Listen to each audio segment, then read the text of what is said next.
Αγαπητοί μαθητές, γεια σας!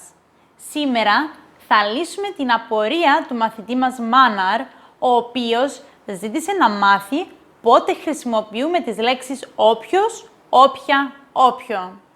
Η λέξη όποιος, όποια, όποιο είναι αόριστη αναφορική αντωνυμία και μπορεί να χρησιμοποιηθεί στη θέση του ουσιαστικού ή για να μιλήσουμε για κάτι γενικό που δεν γνωρίζουμε πολύ καλά. Έτσι λοιπόν μπορούμε να πούμε όποιος ξέρει την απάντηση να ψηλώσει το χέρι του. Αν κάποιος γνωρίζει την απάντηση να ψηλώσει το χέρι του για να την πει. Εμείς θα πάμε εκδρομή το Σαββατοκύριακο. Όποιος θέλει, ας έρθει μαζί μας. Δηλαδή, αν κάποιος θέλει να έρθει, μπορεί να έρθει. Πάρε όποιο παιχνίδι θέλεις. Αυτό που σου αρέσει ανάμεσα σε πολλά άλλα. Υπάρχει και μία πολύ γνωστή παροιμία, η οποία χρησιμοποιείται πολύ συχνά και ίσως την ακούσατε κι εσείς. Όποιος βιάζεται σκοντάφτει.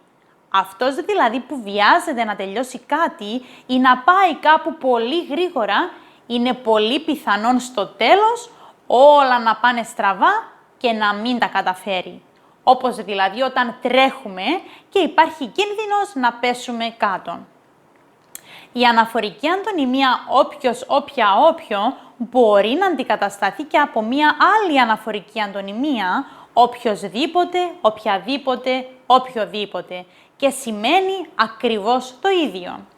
Κάποια παραδείγματα και με αυτή την αντωνυμία είναι οποιαδήποτε ώρα και αν με χρειαστείς, πάρε με τηλέφωνο.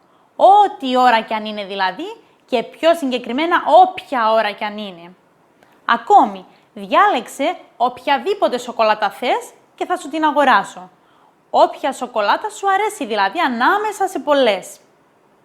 Αυτά για σήμερα. Μπορείτε τώρα να χρησιμοποιείτε σωστά την αντωνυμία όποιος, όποια, όποιο ή αντίστοιχα την αντωνυμία οποιοσδήποτε, οποιαδήποτε, οποιοδήποτε. Γράψτε μας στα σχόλια πιο κάτω τις δικές σας προτάσεις με αυτές τις αντωνυμίες ή οποιαδήποτε απορία έχετε και εμείς θα σας τη λύσουμε μέσα από ένα βίντεο μάθημα. Για την ώρα, γεια σας!